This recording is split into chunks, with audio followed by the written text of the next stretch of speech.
chiquillos, en este video trataré de ir explicando el esquema que les mandé sobre la Revolución Rusa. Y te mandaré una guía porque una guía es mucho más extensa, hay muchos más temas que tratar y aquí en este esquema que ustedes van a tener en sus manos está explicada de manera muy sintética lo que es ese tremendo proceso que vivió Europa y el mundo después de la Primera Guerra Mundial. Entonces, en base a ella voy a ir explicando y agregando algunos elementos que sería bueno que ustedes vayan en la misma guía, quizás anotando. El primer gráfico dice que esta es una de las grandes revoluciones que vive el mundo, junto con la Revolución Francesa, que impactó en el siglo XIX y hasta el día de hoy. La Revolución Rusa también fue un tremendo fenómeno histórico porque supuso la instalación de un gobierno totalmente diferente al que había hasta esa época en el mundo. En esa época estaban las democracias liberales a cargo de casi todos los países democráticos que habían hasta esa época. En cambio aquí por primera vez se instalaba un régimen socialista, un régimen con un sistema político, social, económico e incluso cultural totalmente distinto a lo que ellos llamaban las democracias burguesas o liberales del resto de Europa. Entonces, una alternativa de gobierno, de Estado, distinta a la que había hasta ese entonces.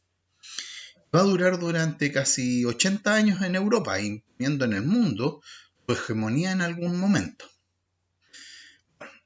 Veamos entonces cómo era Rusia antes de convertirse en este Estado que pasó a llamarse Unión Soviética. Dice, ¿cómo era Rusia a inicio del siglo XX? En esa época, los zares, en el siglo XIX, vivieron el conflicto con Napoleón. Y las ideas de Napoleón, las ideas de la Revolución Francesa, llegaron a Rusia, sobre todo con el tema del nacionalismo. Rusia era una potencia, un tremendo imperio, controlaba una gran cantidad de naciones, aproximadamente veintitantas naciones contenía el imperio ruso, y naciones muy distintas unas de la otra, muchas de ellas no queriendo formar parte de este imperio y por lo tanto deseando por todos los medios posibles lograr su independencia. Entonces ese ya era un caldo cultivo de problemas para el imperio ruso y sobre todo los zares.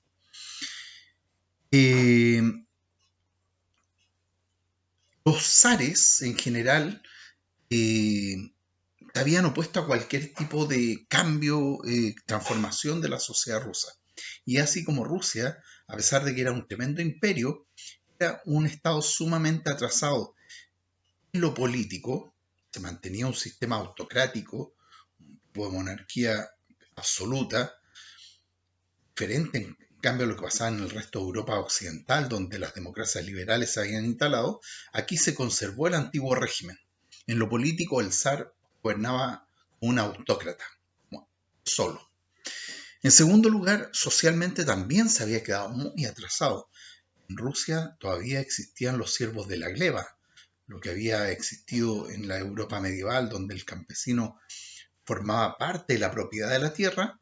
Rusia todavía existía, se había acabado en Europa más de 500 años atrás, en Rusia todavía pervivía, y por lo tanto ese era un signo claro de retraso social. Se había quedado atrás también en lo tecnológico y económico. La revolución industrial no había llegado a la Unión Soviética. Era un estado todavía con una fuerte economía agraria y la industrialización era escasísima. A pesar de tener una gran población, a pesar de tener grandes recursos, la industrialización que vivía la Unión Soviética era una de las más pobres de Europa.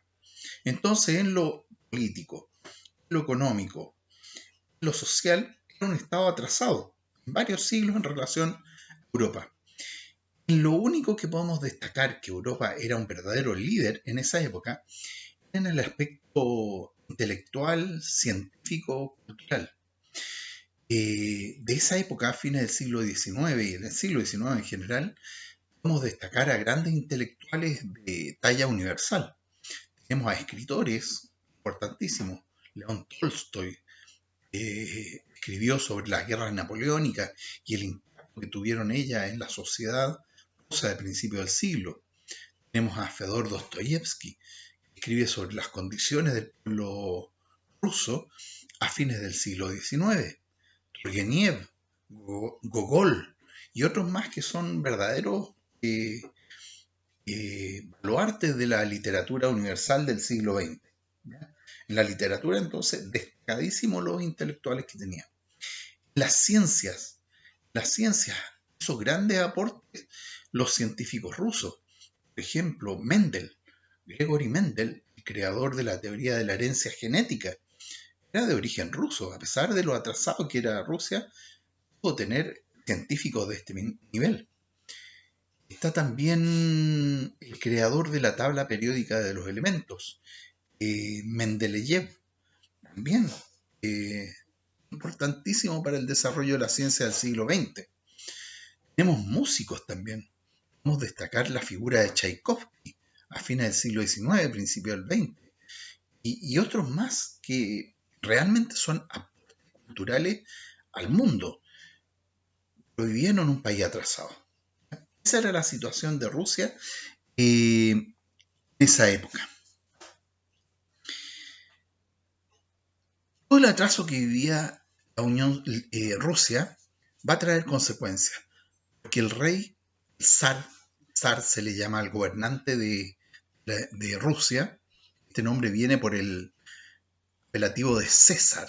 Ellos se sentían herederos del Imperio Romano, tenían las ansias de crear un imperio tan importante como había sido el Imperio Romano. Resulta que era un tremendo gigante en lo territorial, en lo poblacional, pero con pies de barro, como decíamos. Un país muy atrasado, porque su gobernante tenía ansias de ser un tremendo imperio. En el siglo XIX, los zares intentaron llevar adelante algunas reformas, pero estas reformas, en vez de solucionar los problemas que trataban de arreglar, hicieron lo contrario, provocaron más desorden, más pobreza al interior de Rusia.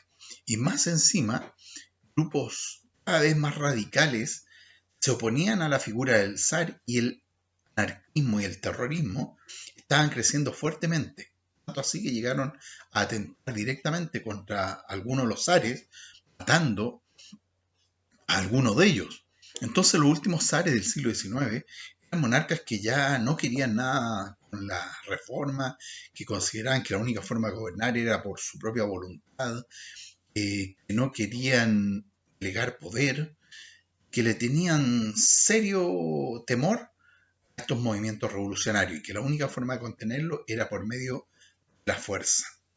Por lo tanto, en vez de entrar en conversación, tratar de ver soluciones a los graves problemas que lo afectaban al pueblo ruso, los zares aplicaron una política represiva contra los revolucionarios y contra los nacionalistas, que también luchaban por separarse del imperio.